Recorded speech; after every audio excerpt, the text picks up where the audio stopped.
네, 복습부터 좀 시작을 할 거고요. 네, 복습부터 시작하겠습니다. 236페이지. 자, 236페이지 보시면 광전효과라는 게 나오는데, 광전효과는 어떤 걸 광전효과라고 한다? 이게 금속이 있으면, 금속에 뭐가 이렇게 있냐면 자유전자라는 애들이 있어요. 그래서 금속은 뭐가 쉬우냐면 열전기 전도성을 쉽게 가져요. 그쵸? 그런데 여기다가 뭔 짓을 하냐면 우리가 빛을 쏴줄 거예요. 빛을. 그래서 빛 에너지를 주면 이 전자가 맞고 튀어나간다는 거죠. 맞고 이렇게 튀어나갈 거예요. 그죠? 그러면 튀어나가는 전자를 우리가 뭐라 그러냐면 광전자라고 불러요. 그쵸? 광전자라고 불러요. 되셨나요? 광전자라고 불러요. 그럼 만약에 뒤쪽에서 문제에서 뭐 이런 거 있잖아요. 금속구가 있다. 그런데 여기다가 내가 빛을 쬐어줘요. 그랬더니 이 금속구 두 개가 서로 멀리 어떻게 한다고요? 멀리 멀어진다 이거지. 맞죠? 그럼 같은 전하로 뭐라고요? 같은 전하로 하전되었다, 대전되었다라는 걸 뜻하는 거고. 그렇죠? 그러려면 뭐가 튀어나가야 되냐면 전자가 이렇게 둘 다 튀어나가서 플러스 전하를 갖게 돼야 되는 거고. 맞죠? 그러면 같은 플러스 전하니까 서로 밀어내는 거고. 됐죠? 이렇게 이제 순서대로 하나하나 차곡차곡 가야 될 겁니다. 알겠죠? 그때 얘를 누가 잡고 있어요? 이 전자를, 광전자를, 튀어나가려고 하는 광전자를 누가 잡고 있냐면, 원자핵이 잡고 있어요. 그죠? 금속의 원자핵이 잡고 있어요. 그걸 우리가 뭐라 그러냐면, 이람수라고 해요. 이람수라고 해요. 그래서, 빛 에너지는 우리가 어떻게 표시하냐면, HF, 이렇게 표시. 그쵸? 그 다음에 광전자의 운동 에너지는 EK, 이렇게 표시하고, 이람수는 W, 이렇게 표시해서, 뭘 했냐면, 에너지 보존 법칙이라는 걸 했어요. 그죠? 에너지 보존 법칙. 자, 에너지 보존 법칙에 의해서 빛 에너지는 광전자의 운동 에너지와 그다음에 금속의 일함수로 변합니다. 이렇게요. 사실 남을 수도 있는데 그냥 이렇게 생각한단 말이야. 그렇죠? 되셨나요? 오케이. 자, 갑니다. 그럼 광전효과가 일어나면 이게 성립하는 거거든. 광전효과가 일어나고 나면 남는 거 이런 게 없어요. 그냥 광전효과 일어나면 그대로 이게 성립한단 말이지. 그래서 HF는 광전자의 운동에너지를 EK라고 하고 그때 금속의 일함수를 W라고 하면 EK 운동에너지는 HF-W 이렇게 되는 거죠. 되셨나요? 오케이. 그래서 이거를 Y는 무슨 꼴로 보고 AX 플러스 B의 꼴로 보고 얘를 그래프를 그리면 어떻게 그래프를 그릴 수 있냐면 F와 EK와의 그래프를 그렸을 때 마이너스 W로부터 어떻게 될 거냐면 이렇게 점점점점점 여기 F0가 되겠고 이렇게 될 거란 말이에요. 맞죠? 되셨나요? 그래서 만약에 내가 F1쯤 줬다. F1쯤 즉 문턱 진동수보다 훨씬 더 큰 진동수를 줬다. 문턱 진동수보다 훨씬 더 큰 진동수를 줬다라고 하면 그때 뭐가 생겨날 거냐면 운동 에너지가 생겨날 거라는 거지. 되셨나요? 됐어요? 됐어요? 오케이. 자, 그러면 이랬을 때 우리가 뭘 알고 있어야 되냐면 Y는 AX 플러스 B의 꼴로 바꾼 이 식을 기억하고 있어야 된다 이것이. 맞죠? 그리고 여기서 이 그래프에서 기울기라는 개념으로부터 어떻게 한다고요? 우리가 이런 걸 알아냈어요. 기울기는 여기서부터 여기까지 증가량분의 여기서부터 여기까지 증가량 이렇게요. 그쵸? 네, 그래서 어떻게 할 거냐면 F0분의 뭐가? W 이렇게 되겠죠? 얘가 얼마와 같다고 그랬죠? H 이렇게요. 그러면 이 W는 얼마냐면 H 곱하기 F0 되셨죠? 그걸 원래의 식에다 대입하면 운동 에너지는 HF-W인데 여기다 대입하면 HF 마이너스 HF 제로 이렇게 되는 거죠. 되셨나요? 오케이. 여기까지 요거를 우리가 뭐라 그러냐면 광양자설이다 이렇게 얘기했어요. 그럼 광양자설의 제일 중요한 내용은 뭐냐면 이런 거예요. 빛에너지가 HF 값이다. 이게 광양자설이에요. 알겠죠? 빛에너지 크기가 HF만큼이다라고 얘기했어요. 그죠? 근데 얘를 응용한 게 뭐였냐면 광다이오드였는데, 광다이오드라는 건 제가 광전지로 설명을 해드렸는데, N형 반도체와 P형 반도체가 있는데, 얘를 회로로 이렇게 연결해서 여기다가 이제 전구 같은 걸 하나 다르면, 자, 꼭 어느 쪽으로?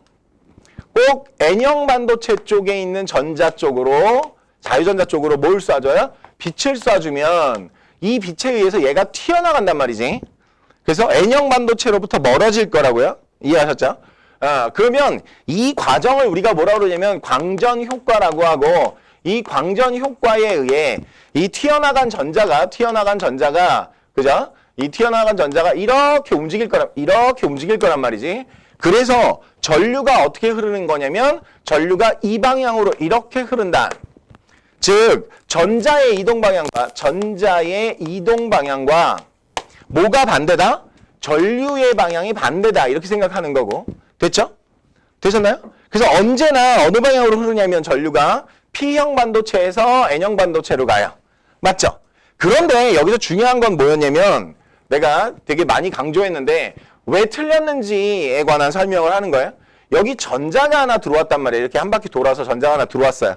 맞죠?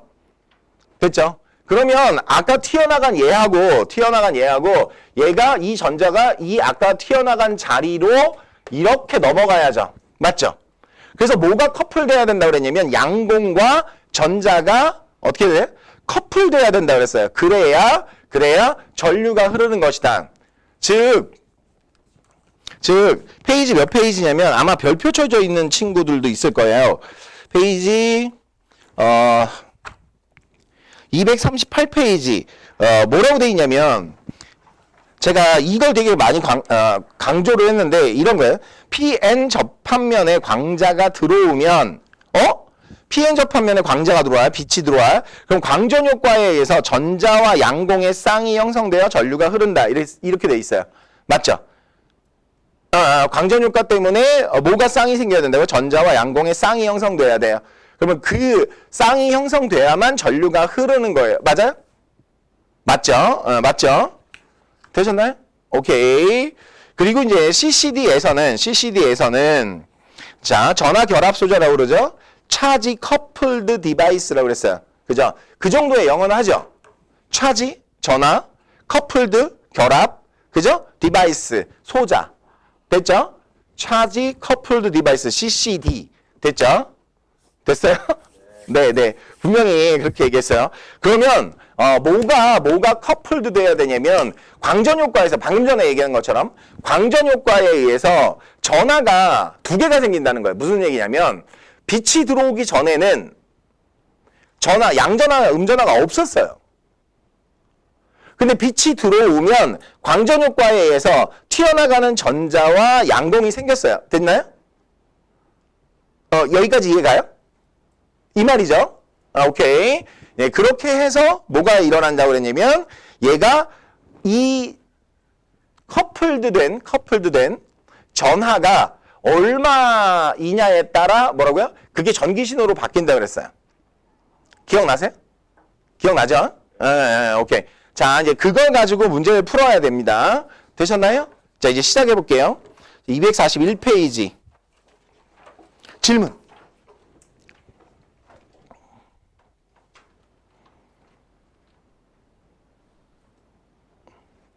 질문.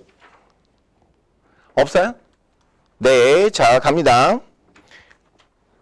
자, 4번 문제에 보시면 이분이 예문을 잘못 쓴 게 있어요. 뭘 잘못 썼냐면 니은번 예문을 보세요.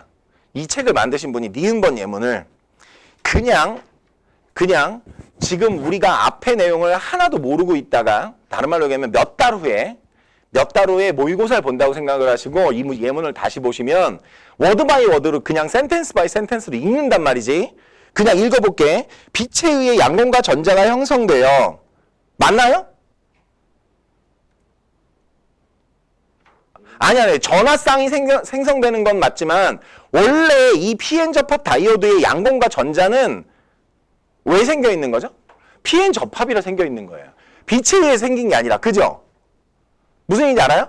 그런데 이걸 잘못 읽는 사람은 어떻게 읽을 수 있냐면 빛에 의해서 양공과 전자가 생긴다고 읽을 수 있죠. 맞죠?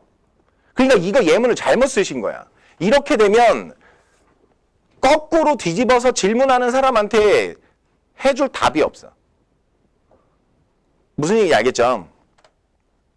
이해 가시는 분? 내가 무슨 말 했는지. 이해 가요? 이 원래 PN 접합 다이오드에 P형 반도체에 양곡이 있고요. N형 반도체에 전자가 있어요. 됐죠?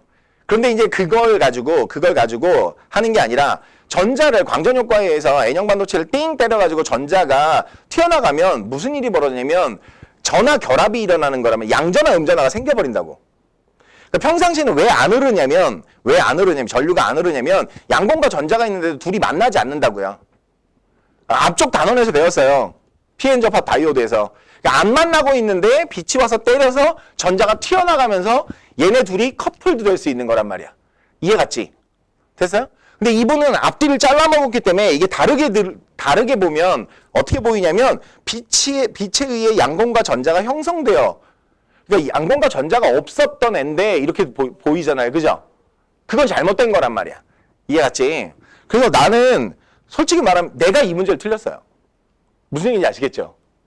나는 앞에 P형 반도체, N형 반도체에 대한 개념이 머릿속에 서 있으니까 이 문장을 읽고 함정인 줄 알았다고. 근데 이 분이 문제를 어떻게 써놨냐면 대충 써놨단 말이야. 이해했죠? 그러니까 이 단원만 공부하신 분은 안 틀려요. 이 단원만 공부하신 분은 안 틀려요. 근데 물리학 원을 전체적으로 보면 이 말이 틀린 말이에요. 왜? 전자기 파트에서는 틀린 말이거든요. 이해 가셨죠? 이게 모의고사에 나오면 나올 리가 없겠죠. 이렇게 애매한 문장을 냈다간 큰일 나니까. 그죠? 모의고사 문제라고 치면 문제가 틀린 거예요. 그래서 이것 때문에 틀리신 분이 있을 거예요. 그죠? 이 문제 틀리신 분. 이것 때문에 틀리신 분이 있을 거라고 생각이 들어요. 나머지 문제들은 뭐 그렇게 많이 어렵지는 않다고 생각이 들어요. 그러니까 그냥 넘어가고. 다음 페이지. 자, 이제 갑니다. 다음 페이지. 자, 242페이지에서 질문하겠습니다. 자, 242페이지 2번이 뭐예요? 242페이지 2번이 이거예요. 방금 전에 제가 해드린 거. 이거예요. 됐죠? 되셨나요? 오케이. 됐죠? 그럼 뭐만 바꾸면 되죠? 내가 F1을 한 개 진동수 이상의 F1을 줬어. 그러니까 이거 F1으로만 바꾸면 답이에요. 되셨죠? 오케이. 자, 그 다음에 질문이 없으신가요? 네, 질문이 없으시다면 다음으로 넘어갑니다. 243페이지. 243페이지에서 질문하겠습니다.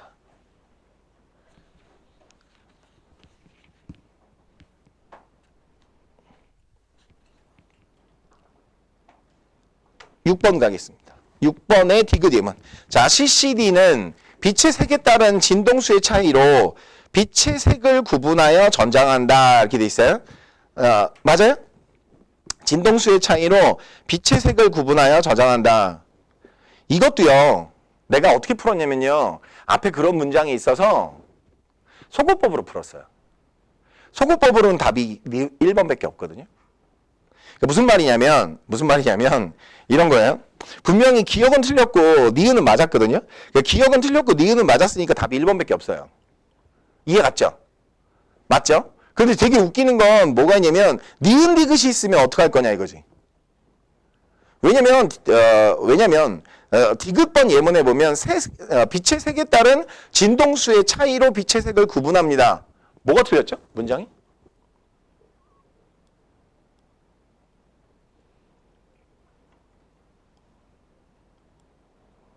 저는 해설을 보고 깜짝 놀랐어요. 해설을 보고 깜짝 놀랐어요. 해설을 뭐라고 되어 있냐면 색 필터를 사용하여. 색 필터를 통과할 때 빛의 진동수에 따라 다르게 통과하는 거거든요. 그럼 결국에 빛의 진동수에 의해, 진동수 차이에 의해서 색이 구분되는 거예요. 색 필터의 원리가. 이해 가셨죠? 이 예문이 뭐가 틀렸냔 말이야. 틀린 게 없어. 내가 볼 때는 이분 이 파트 모르는 분이야. 이 책을 쓰신 분이 이 파트를 몰라.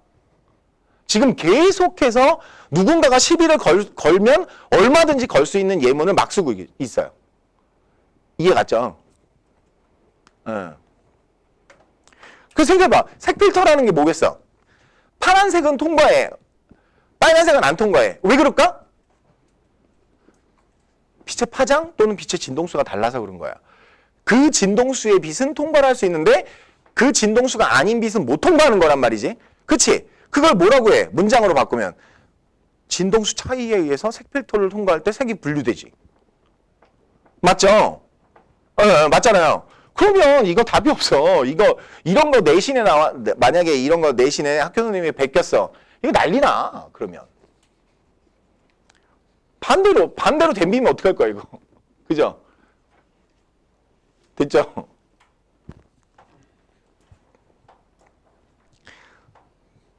되셨나요? 왜 그런 거냐면, 이쪽이 제가 전공이라 그래요. 문장을 읽으면, 뭐지? 이렇게 딱 느낌이 와서 그래. 무슨 얘기인지 알죠? 예. 자, 다음 페이지 보시겠습니다. 자, 빛과 물질의 이중성. 그럼 진짜 이제 질문이 없으시다고 한 거죠? 오케이, 좋아요. 자, 물질파로 갑니다. 물질파 복습하죠. 자, 한번 가볼게요. 물질의 이중성, 물질파에 관해서. 그러니까 물질파는 한마디로 이런 거죠. 물질인데 파동. 그래서 제가 그 말을 굉장히 열심히 해드린 거예요. 물질이 파동일 수 있어? 물질이 파동일 수 있어? 이거가 나오기 전에는 없었어. 그죠? 그래서 제가 역사를 설명해 드렸단 말이야. 그죠? 물질은 입자고 파동은 파동이야. 입자의 반대말이 물리적인 개념에선 입자의 반대말이 파동이란 말이지. 무슨 얘기인지 아시겠죠? 그런데 물질파래. 이게 무슨 말이야? 이제 알게 됐다는 거지. 뭘 알게 됐다고? 처음에 파동성, 그 다음에 입자성, 그러다가 뭘 알게 되냐면 이게 물질이 파동의 성질을 갖고 있구나, 뭐 이런 얘기야. 그죠? 물질이 행동할 때 파동의 성질을 갖는구나. 그죠? 그래서 람다는 P분의 H는 MV분의 H. 그죠? 그 다음에 이제 뭐가 잘 나온다 그랬죠? 저번에? 이런 게 잘 나온다 그랬죠? 루트 2m2분의 H.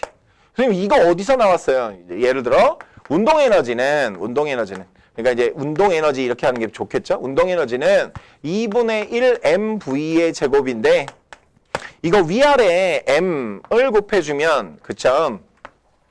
m 제곱, v 제곱 해서 2m분의 p의 제곱이고, 따라서 p는 루트, 이게 제곱이니까 루트죠? 2mek를 그대로 여기다 집어넣은 거죠. 되셨나요? 됐죠? 그리고 실전 문제는 전부 이렇게 문제를 풀 거란 말이야. 됐죠? 네, 실전 문제는 전부 저렇게 문제를 풀 거다, 이렇게 보실 수 있어요. 되셨나요? 오케이. 그러면서 이제 몇 가지를 설명을 해드렸는데, 만약에 첫 번째 전자의 이중성 실험 그 그림 244페이지 그 그림 보시면 그냥 통과했다. 그럼 뭐라고요? 그냥 통과했다. 그래서 그림자가 생겼다. 그럼 뭐라고요? 그림자가 생겼다. 입자성이 강조된 거다. 그쵸? 그런데 분명히 이중슬릿인데, 그죠? 이렇게 이중슬릿인데 그 뒤에 줄이 4개, 6개 뭐 이렇게 생겼다 이거죠? 맞죠? 그쵸? 그러면 얘는 뭐가 일어났다는 얘기인데 간섭이 일어났다는 얘기야. 맞죠? 그쵸? 간섭이 일어났다는 얘기야. 그러면 이 간섭이라는 게 일어났다는 건 결국에 간섭이라는 현상 자체가 파동성이기 때문에 분명히 내가 앞에서 쏴준 게 전자라는 입자잖아요. 전자는 질량이 있어요. M2가 9.1 곱하기 10의 마이너스 31승 킬로그램 뭐 이렇게 질량이 있다고 그랬어요. 질량이 있는 애를 쐈는데 뒤에 이렇게 여러 개가 나온다는 건, 그쵸? 여러 무늬가 나온다는 건 무슨 말이라고요? 파동의 성질을 갖게 된 거다. 간섭이라는 현상이 일어났습니다. 이렇게 설명을 해드렸어요. 그쵸? 그리고 그 중에 하나가 뭐냐면 데이비슨 건머의 전자 실험이에요. 그쵸? 결국에 50도씨, 50도씨? 뭐냐? 50도 정도의 각도에서 아주 큰 피크가 나온다는 거 제가 무슨 뜻이라고 그랬죠? 보강 간섭이 일어났습니다라는 뜻이라고 그랬어요. 그죠? 기억나요? 오케이. 기억나시죠? 네. 그럼 다음 페이지 보시면 다음 페이지에서는 공부해야 될 게 별게 없어요. 그죠? 복습해야 될 게. 딱 두 가지만 공부하시면 되는데 뭐냐면 광학현미경과 전자현미경에 관한 거. 광학현미경은 말 그대로 사용하는 광선이, 그죠? 사용하는 파장이 광학현미경은 뭐예요? 가시광선이죠. 보이는 거. 가시광선 보이는 거. 됐죠? 그 다음에 전자현미경의 파장은 어떻게 해요? 파장 람다는 가시광선보다 짧다였어요. 그죠? 짧다. 맞죠? 짧다. 그죠? 네. 그리고 얘가 입자이기 때문에, 이 전자는 입자이기 때문에 이렇게 가시광선을 이용할 때는 공기 중에서 해도 되지만 이 공기 입자와 전자가 충돌할 수 있기 때문에, 그쵸? 여기서는 진공에서 해야 돼요. 그럼 이제 좋은 건 뭐냐면, 자, 전자현미경을 사용하면 좋은 건 뭐라 그랬죠? 제가 분해능이라는 거 되게 열심히 설명했어요. 분해능, 그쵸? 분해능이라는 게 뭐였죠? 분해능이라는 건 좀 더 세밀한 부분을 관측할 수 있는 거. 그쵸? 그러면 좀 더 세밀한 부분을 관측할 수 있는 건 전자현미경이다. 이렇게 얘기했어요. 그쵸? 이유가 뭐랬더라?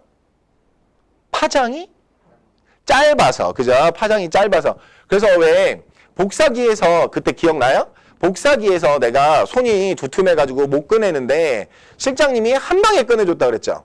복사기 내부에 있는 거 걸려있는 종이를. 그쵸? 왜? 손이 조그매서. 그러니까 파장이 짧으면, 파장이 긴 애보다 파장이 짧으면 구별을 하기 쉽다 이거지. 분해능. 맞죠? 기억나요? 그래서 분해능에 관한 설명을 되게 열심히 했어요. 그죠? 자, 이제 이걸 가지고 문제를 한번 풀어볼게요. 이런 내용을 가지고, 맞다. 그래서 렌즈도 다르죠. 깜빡했네. 렌즈도 다르죠. 렌즈가 광학현미경은 무슨 렌즈를 써요?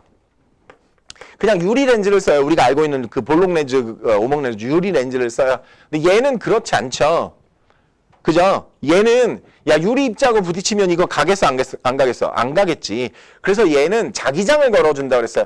그걸 자기장을 걸어주는 걸 우리가 뭐라 하냐면 자기 렌즈라고 했어요. 됐죠? 자기장을 걸어주면 굴절 현상이 일어날 수 있어요. 이해가셨나요? 네, 이해가시죠? 자기장을 걸어주면 굴절시킬 수 있어요. 이런 얘기지. 기억나죠? 네. 훨씬 자 247페이지에서 질문하겠습니다. 247페이지 질문. 3번은 보고 깜짝 놀랐어요. 이거 왜 낸 건지. 그죠? 네. 네, 깜짝 놀랐어요. 문제가 좀 문제 같지 않아서 그죠? 자, 다음 넘어갑니다. 248페이지 갑니다. 248페이지에서 질문하겠습니다.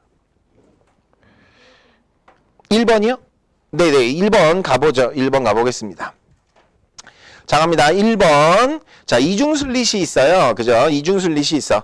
그래서 전자가 출발할 건데, A 그림 보시면, A 그림은 슬릿이, 이게 이중슬릿이기 때문에, 이중슬릿이라는 소리 자체가 무슨 뜻이냐면, 요렇게 되면, 여기 이제 두 개의 줄이 있다는 얘기죠. 그러니까 두 개의 슬릿, 찢어진 틈이 있어요.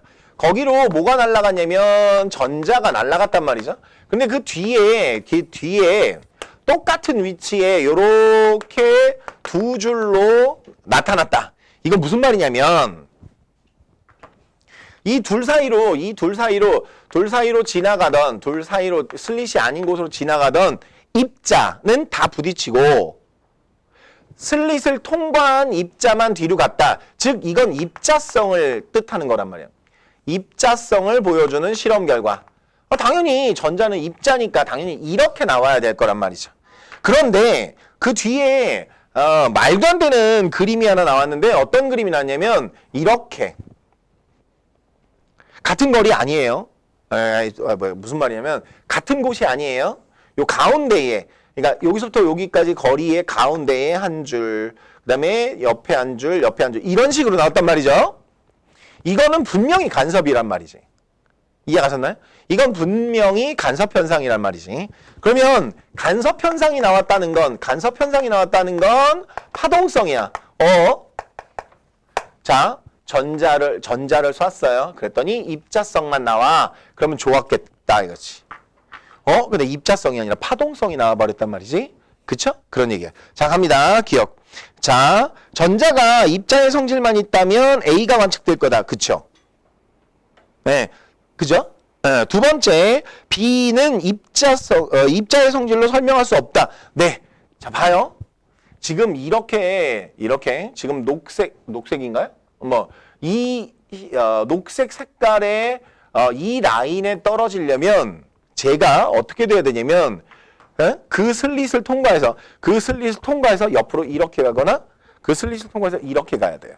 무슨 얘기인지 아시겠죠? 그렇게 가야만 이런 일이 가능해요. 됐죠? 그런데 심지어 어느 라인에는 없냐면 이 라인엔 또 없어요. 그냥 통과한 놈. 맞죠? 그냥 통과한 놈은 또 없어요. 사실 오바해서 그린 거지. 거기도 나올 텐데. 네, 분명히 나올 텐데 오바해서 그린 거죠. 오케이? 자, 다시 갑니다. 그럼 이건 무슨 얘기냐면 간섭현상이 일어났다는 얘기예요. 그럼 입자성으로는 전혀 설명할 수 없어요. 네, 입자가 직진한 것보다 옆으로 빠진 게 더 많아. 말도 안 되잖아요. 그죠? 맞죠? 입자가 직진한 것보다 옆으로 빠진 애가 더 많아. 말도 안 되는 얘기예요. 그죠? 네. 자, 갑니다. 자, 따라서 기억 니은은 맞았고요. 디귿. 자, B가 발생하는 까닭은 전자가 이중슬릿을 통과할 때 굴절하였기 때문이다. 맞나요? 봐봐. 자, 아까 그걸 입자성으로 설명하잖아? 그러면 제가 뭐라 했어요? 슬릿을 통과한 애가 이렇게 갔다고요. 굴절해서. 그래야 이렇게 올 거 아니에요. 그죠? 직진해서 가야 이렇게 되죠. 맞죠? 요 하얀색. 맞죠? 근데 얘가 이렇게 가서 이렇게 갔다는 얘기잖아요. 맞죠? 아니요. 그렇게 간 게 아니라고요. 간섭현상이 일어난 거라고. 이해가셨죠? 간섭현상이 일어난 거라고. 되셨나요? 오케이. 여러분들이 중학교 때 이런 거 배운 거 기억나시는지 모르겠어요. 비탈면에 여기 자석을 하나 NS 이렇게 하고 쇠구슬을 굴려요. 그러면 쇠구슬을 굴리면 어떻게 되죠? 이렇게 휘죠? 맞죠? 이거 되게 뜬금없었을 거야. 그쵸? 그래서 자석의 세기를 더 크게 하거나 자석을 크게 하거나 아니면 얘를 느리게 내려올 수 있게 만들어주거나 그러니까 이 비탈을 줄이거나 알겠죠? 그러면 얘가 휘는 각도가 달라. 맞죠? 여기서 이제 여러분들이 아셔야 될 게 두 가지인데요. 입자는 이렇게 외력이 있어야만. 그래서 뉴턴의 역학의 법칙으로 다시 돌아가요. 뉴턴의 운동 상태가 변하려면 외력이 있어야 돼요. 지금 전자총으로 이중 슬릿에다 쐈는데, 그쵸? 아무런 일 없이 이렇게 파란색이 됐단 말이야? 이거 무슨 말이야? 굴절한 거 아니라는 거지. 굴절해서 이렇게 되려면 어떻게 돼요? 운동 상태 변한 거죠. 뭔가 힘이 주어져야 돼요. 이해 가셨나요? 오케이. 자, 다음 1번 말고.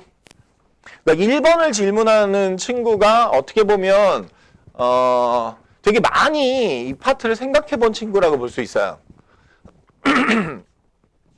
되게 많이 생각해 봤겠지. 왜? 뭐 이렇게. 그냥 넘어가고 싶지 않은 친구들, 뭐 이런 친구들이지. 없어요? 오케이. 진짜 없죠? 정말 없어요? 오케이, 넘어갑니다. 질문이 없으시면 제가 그냥 5번 풀겠습니다. 5번은 설명해야 될 내용이 좀 있어서요. 5번에 보시면 자, 그래프 해석인데요. 어떻게 보면 지금 과학은 그래프 해석에 거의 목숨 건다시피 하는 것 같아, 그지? 맞죠? 그런 생각 많이 드셨을 거예요. 자, 여기가 속력이에요, 속력. 그 다음에 왼쪽이 뭐예요? 여기가 파장이에요, 람다. 그쵸? 그래서 이제 어떻게 될 거냐면, 자, 속력이 V0일 때, 이렇게. 그 다음에 A는 이 V0일 때, 람다 제로의 파장. 그러면 B는 V0일 때, 람다 B의 파장. 뭐 이런 거죠. 파장이 짧으네요. 맞죠? 예. 우리가 이거 물질파로 생각해보면, 물질파의 식이, 람다는 P분의 H 또는 MV분의 H니까 요 놈하고의 관계를 알 수 있죠. 그쵸? 되셨나요? 오케이. 자, 그럼 두 가지 생각해 볼게요. 첫 번째. 질량이 일정할 때 속력이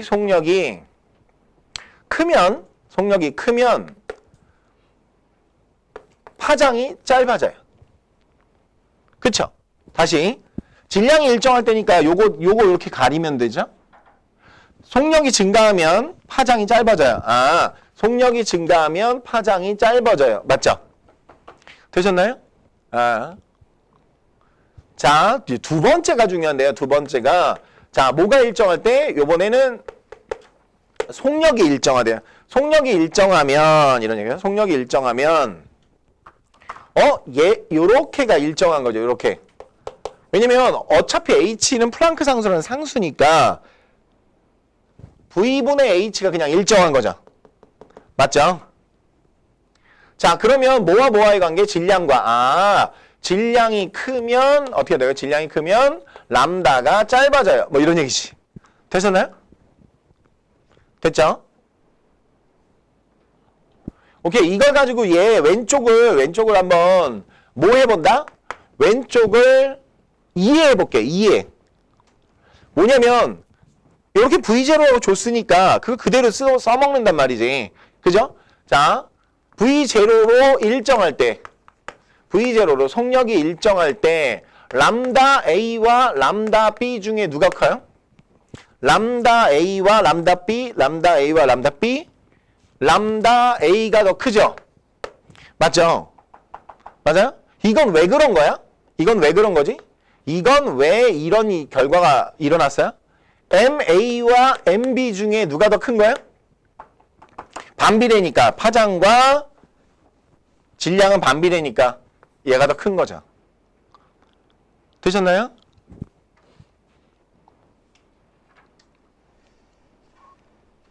네, 그리고 나서 이제 문제를 풀어보시면 되겠죠? 그리고 나서 문제를 풀어보시면 되겠다. 되셨나요? 오케이, 그러면 문제를 푸실 수 있겠다. 자료 해석에서 람다 A와 B를 가지고 람다 A와 B의 대소 비교를 가지고 질량을 알아내고, 그죠? 그리고 난 다음에 운동량 가지고 얘기를 하실 수 있겠다. 그럼 만약에 맨 마지막에 운동량까지 설명하면 어떻게 돼요? 운동량까지 설명하면 자, 운동량 PA와 PB, A와 B 중에 운동량은 누가 더 클까요? 운동량은 생각해봐. 운동량은 MVP잖아. MVP. 그죠? 지금 맨 처음에 V가 일정하다 그랬죠. V가 일정하다 그랬죠. 그러니까 질량 큰 놈이 운동량 크네. 이렇게. 됐죠? 질량 큰 놈이 운동량 크네. 요렇게 이해하실 수 있어요. 됐죠? Got it? 오케이. 자, 그러면 다음 질문이 없으시니 단원 정리하기, 마무리하기 가자. 단원 마무리하기 갑니다. 252페이지의 질문. 4번이요. 네, 4번 가겠습니다. 4번 갑니다. 네, 4번 갑니다. 자, 뭐라고 돼 있냐면, 자, 가는 도선으로 연결한 대전되지 않은 금속판 이렇게 돼 있어요. 자, 대전되어 있지 않다는 건 무슨 말이냐면 무슨 말이게? 대전되어 있지 않다. 지금 전화를 띄고 있지 않다. 다른 말로 얘기하면 그게 사실은 그게 뭔지 알아야 되거든. 다른 말로 얘기하면 무슨 뜻이게? 대전되어 있지 않다. 잘 들어요. 원자핵의 개수와 즉 금속 원자의 개수와 전자가 같다는 거예요. 전자의 개수가. 그러니까 지금 무슨 말이냐면 양전하량과 음전하량이 같다는 거예요. 음전하량이 같다는 거예요. 그럼 만약에 양쪽 어느 한쪽에서 광전 효과가 일어나면 전하를 띄게 되겠네? 오케이. 전하를 띄게 되겠네. 여기서 이제 중요한 말이 있네요. 전하를 띄게 되겠네. 근데 전자가 이렇게 움직인대요. 맞죠? 됐죠? 자, 갑니다. 왼쪽 A죠. 그렇겠지, 당연히. 자, 전자가 여기서 튀어나갔을까요? 여기서 튀어나갔을까요? A에서 튀어나갔어요. 왜요? 이게 전하의 특성인데요. 전하의 특성인데 어떤 도체가 음전하를 띠게 되면 전자가 많다는 얘기잖아요. 이 음전하가 이 도체 전체에 아주 빠르게 퍼집니다. 이해 가셨나요? 이게 무슨 말이냐면 결국 저쪽에 모자르잖아. 그러니까 자연계에선 저쪽에 모자르잖아. 그럼 모자르는 쪽으로 많은 쪽에서 간다고. 이해 가셨어요? 이해 가셨어요? 오케이? 그러니까 어느 쪽에서 튀어나간 거냐면 어느 쪽에서 튀어나갔다고? 그렇지. B에서 튀어나갔다는 얘기야. 됐죠? 이해 가셨나요? 이해가요? 그러니까 양쪽이 똑같이 있었단 말이야. 근데 어느 쪽에서 튀어나가냐면 B에서 튀어나갔어. 그러니까 어떻게 한다고? B에서 한 10개 튀어나가면 이쪽에서 한 5개 이렇게 가서 양쪽이 똑같이 5개씩 모자라는 걸로 가야 된다고. 이해 갔지? 이해 갔지? 오케이. 자, 이제 그러면 자, 기억. A에서 광전 효과가 일어난다. A, B에서 일어난 거지. 네. 뭐요? 무슨 들이? 네. 네. 끝나고 남아요. 정신교육을 좀 시켜야 되겠네. 자, 갑니다. 내가 또 TMI라 정신교육 시키면 한두 시간 안에 안 끝나요. 자, 농담입니다. 자, 이에 대한 설명으로 옳은 거. 네. 그런 농담은 못 알아듣네요. 자, 니은으로 가면 나의 도선에서 전자의 이동 방향은 이번에도 마찬가지입니다. 자, 이번에는 B쪽에만 어떻게 했어요? A, B가 이렇게 도선으로 연결되어 있는데 B쪽에만 빛을 줬대요. 그쵸? 자, 여기서 전자 튀어나가요? 안 튀어나가요? 튀어나갔죠? 그러면 똑같네요. 전자 이쪽으로 이렇게 오른쪽으로 움직이겠죠? 오른쪽 방향이다.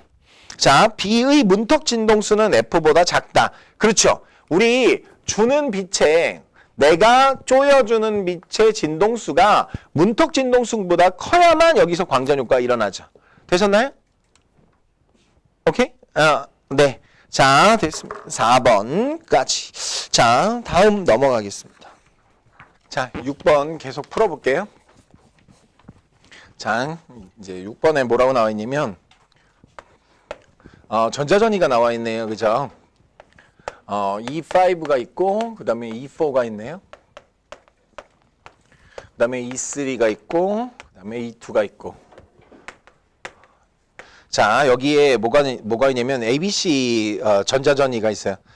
ABC 전자전이가 각각 어떻게 되어 있냐면 이렇게 저 끝에서 오는 게 C죠? 그럼 A부터 그려봐야 돼요.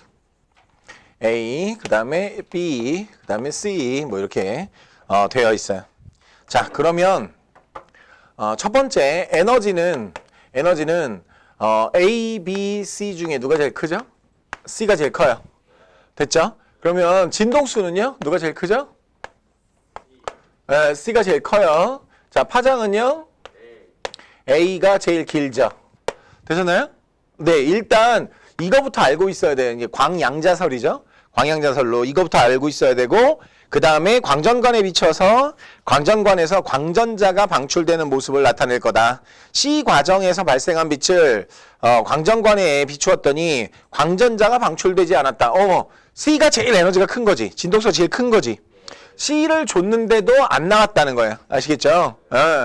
그러니까 이걸 무슨 그래프를 그리면 요렇게 자, F와 EK의 그래프, 즉 광전효과 그래프를 그렸을 때 이런 거예요. FC, FB, FA가 모두 F0보다 작은 거죠. 되셨나요? 모두 작은 거예요, 지금. 자, 갑니다. 기억. 전이 과정에서 발생하는 빛의 파장은 A가 가장 길다. 네, A가 제일 길어요. 그죠? 에너지가 제일 작으니까요. 그 다음에 두 번째, 자, B에 의해서 발생하는 빛은 광전자를 방출시킨다. 불가능해요. 네. 자, 그 다음에 빛의 파동성으로 나의 현상을 설명할 수 있다. 나의 현상이 뭐냐면 광전효과인데요. 파동성으로는 설명 불가능합니다. 광전효과는 입자성으로만 설명할 수 있어요. 이해가셨나요? 오케이?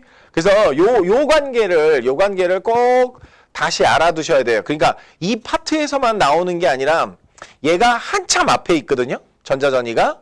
네, 2단원에 있어요. 큰 2단원에 있는데 한참 앞에 있는데 큰 3단원의 맨 마지막 단원과 이렇게 연결해서 시험 문제가 나왔다.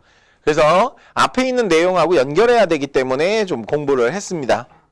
이제 12번 가보겠습니다. 12번. 자, 니켈 표면에 전자선을 쏘고 검출기의 각도를 변화시키면서 자, 튀어나오는 전자수를 측정하는 실험이다. 전자수가 이제 많이 나온 애가 있네요. 50도 정도에서 되게 많이 나왔다. 그래서 54V로 가속된 전자의 각도에 따른 전자수. 그러니까 이 54V라는 게 되게 중요하거든요. 54V로 무엇된 가속된 전자. 그렇구나. 그럼 얘가 뭘 가지고 있을 거냐면 이 가속된 전자가 뭘 가지고 있을 거라고요? 분명히 파동성을 갖고 있을 거예요. 그러니까 물질파를 갖고 있을 거예요. 네. 자, 갑니다. 밑으로 내려갑니다. 자, 기억. 전자선은 전자기파의 한 종류이다. 전자기파 파동 얘기하는 거거든요. 맞죠? 이건 앞뒤가 안 맞죠? 전자선은 분명히 입자예요. 근데 입자인데 파동적인 성질을 갖고 있는 것. 다른 말로 얘기하면 전자선은 물질파예요. 전자선은 물질파 개념이에요. 물질파 개념. 그렇죠? 그러니까 전자선이라는 애가 파동처럼 행동한다는 뜻이지 전자기파라는 뜻은 아니에요. 왜냐면 전자기파는 파동이에요.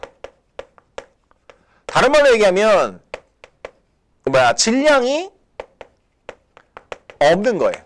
아시겠죠? 그러니까 이거를 다른 형태로 읽으면 이제 다 알아낸 걸로 읽으면 이런 거예요. 전자는 전자는 질량이 없대요. 이런 얘기예요. 기억 예문이 무슨 뜻이냐면 전자는 질량이 없어요. 이런 소리예요. 그러니까 잘못됐죠. 전자는 질량이 없는 게 아니잖아요. 두 번째, 이 실험 결과를 바탕으로 광전 효과를 설명할 수 있습니다. 아니, 물질파를 설명하는 실험이죠. 분명히 쏜 놈이 입자예요. 그거 기억하셔야 돼요. 분명히 이 전자 자체가 입자예요. 입자를 쐈는데 광전 효과 아니죠. 빛을 쏴. 전자기파를 쐈는데 걔가 입자성을 보이는 거 광전 효과예요. 그러니까 좀 다르죠. 자, 그다음에 티귿. 자, 50도에서 전자수가 가장 많은 건 보강간섭 효과로 설명할 수 있다. 이렇게 돼 있어요. 보강간섭이기 때문에 거기 제일 많은 거예요. 50도에서 왜 전자수가 가장 많을 거냐, 광전자가 제일 많을 거냐, 그럼 결국엔 간섭 효과예요. 즉 파동적 성질이에요. 보강간섭이다 이거죠. 보강간섭. 제일 적으면 상쇄간섭이고요. 제일 많으면 보강간섭이다. 자, 다음 페이지 넘어갑니다. 다음 페이지 보시겠습니다. 자, 255페이지에 질문하겠습니다. 네, 255페이지 질문하겠습니다.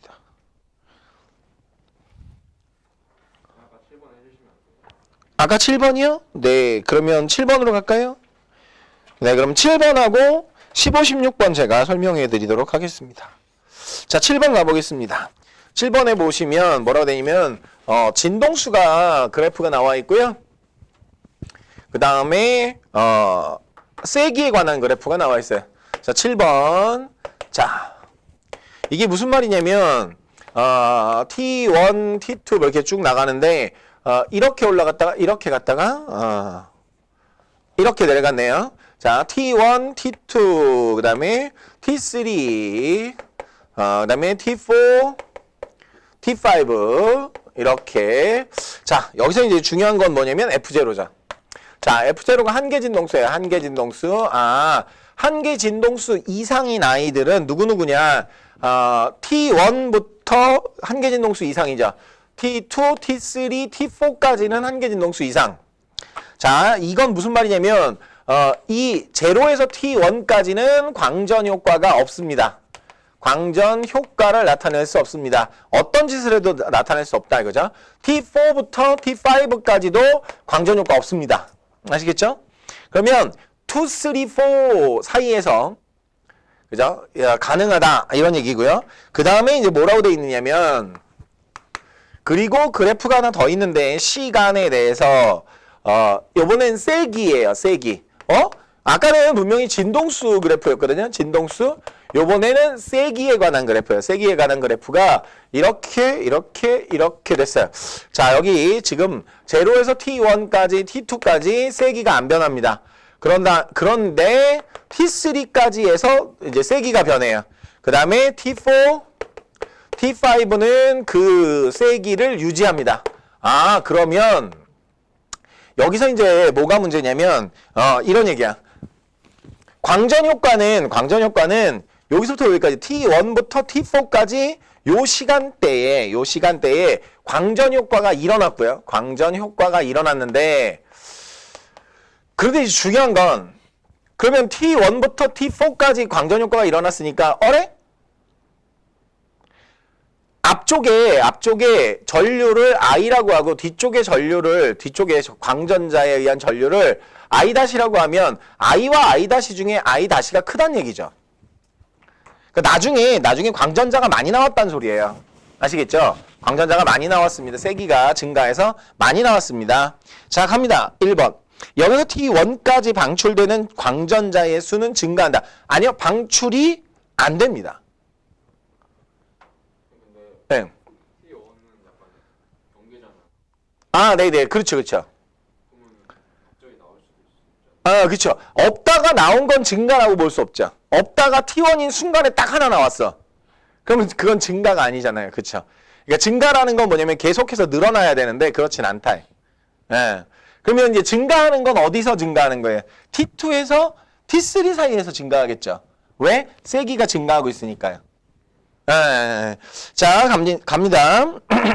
자, 따라서 광전자의 수가 증가하는 부분은 어디라고 봐야 되냐면 T2에서 T3에서만 증가해요. 이해가셨나요? 오케이. 네네네. 자, 그 다음에 두 번째 T1에서 T2까지 방출되는 광전자의 최대 운동 에너지는 감소합니다. 광전자의 최대 운동 에너지는 감소합니다. 광전자의 최대 운동 에너지는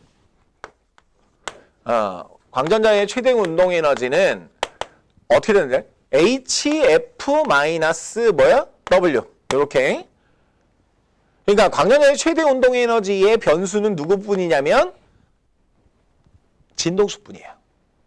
네. 자, 그러면 갑니다. 진동수가 감소했느냐 이렇게 돼 있어요. T1에서 T2까지 진동수 감소했나요? 아니요, 늘고 있죠.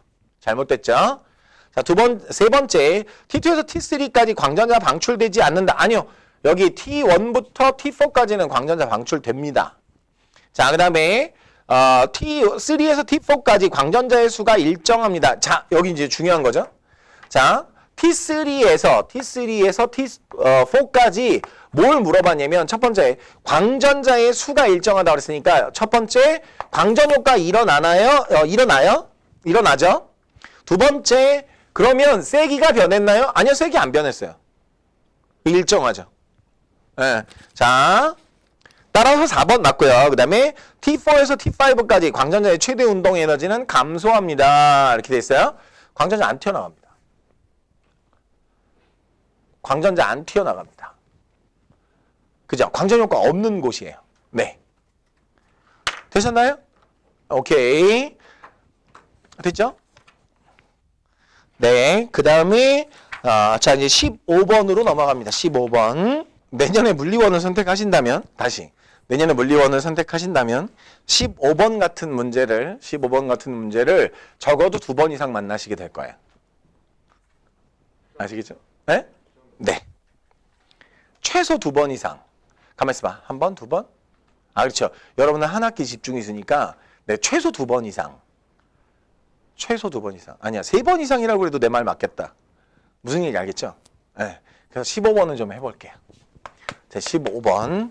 뭐라고 되어 있냐면, EM짜리가 속도 V로, 다가와서, B라는 애가 이제 정지에 있는 B인데요. 질량이 M이네. 됐죠? 네, M이네 아니고요. 그 다음에, 얘네들이 꽝 하고 부딪혔다 이거지. 되셨죠? 네. 그랬더니 어떻게 됐느냐. 이 M짜리는 0.5V, 그러니까 2분의 V로, 그 다음에 M짜리는 얼마로 이렇게 갑니다. 그죠? V 다시, 뭐 이렇게 할게요. V 다시, 이렇게 갑니다. 되셨나요? 오케이. 자, 여기서 이제 중요한 건 뭐냐면, 운동량 보전 법칙입니다. 그러니까 충돌 전에 운동량의 합과, 충돌 후의 운동량의 합이 같아야 됩니다. 아시겠죠? 그럼 충돌 전에 운동량은 얼마예요? 얘는 운동량이 있거든요. 그쵸? 네, PA 플러스 PB는 PA 다시 플러스 PB 다시. 이렇게 될 건데, 얘는 0이에요. 정지에 있으니까. 여기다 집어넣으면 2M 곱하기 V 플러스 0은. 자, PA 다시 얼마예요? 2M 곱하기 2분의 V 플러스 M 곱하기 V 다시. 이런 뜻이네요. 됐죠? 오케이. 자, 요렇게 하면 MV고요. 넘어가면, MV는 MV 다시. V 다시가 처음 속도 V와 같은 거네요. 되셨나요? 오케이. 처음 속도 V와 같은 거네요. 자, 갑니다. 기억. 충돌 후 B의 속력은 V이다. 네. 이거부터 풀어야 된다는 얘기죠. 두 번째, 충돌 후 A의, B의 물질파의 파장은 같다. 물질파의 파장은 뭐분의 뭐? P분의 H. 잠깐만. 그럼 얘네 두 개 PA와 PB 다시를 구하면 되죠. PA 다시는 얼마요? 2M짜리가 2분의 V 해서 MV고요. 그 다음에 PB 다시는 M 곱하기 뭐예요? V. MV. 운동량이 같죠. 운동량이 동일하면 네, 람다 A와 람다 B는 같을 수밖에 없다. 그죠? 네. 자, 그 다음에 마지막 티귿. AA 충돌 전의 물질파의 파장은 충돌 후 물질파의 파장의 이렇게 돼 있어요. 충돌 전과 후를 구분하시라는 얘기죠. 자, 그럼 충돌 전에 람다 A는 PA분의 H. 그러니까 얼마예요? PA분의 H. 2M짜리가 얼마로? V로 분의 H. 이렇게 되는 거고요. 자, 람다 A 다시 충돌 후는 PA 다시 분의 H. 자, PA 다시가 얼마야? MV. 그럼 어떻게 한다고요? 람다 A의 2배가 람다 A 다시네요. 됐죠? 네. 전의 2배가 후. 그렇죠? 운동량이 줄어들었으니까 파장이 길어지죠. 네. 되셨나요? 오케이.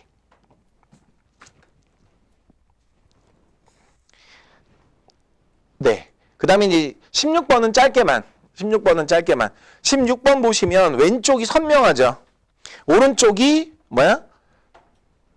대충 뭐 뭔지는 알겠는데 대충 얼버무려져 있는 거잖아요. 맞죠? 맞아요, 안 맞아요?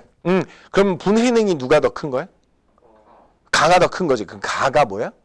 전자현미경. 아까 전자현미경이 뭐라 했어요? 전자현미경은 입자를 쏘는 거기 때문에 공기 중에서 하면 안 돼요. 진공 속에서 해야 되고요. 자기 렌즈에 사용해야 되는 거예요. 이렇게. 되셨죠? 오케이. 자, 갑니다. 여기까지가 이제 우리 2학기 마지막까지입니다. 네. 고생들 하셨어요.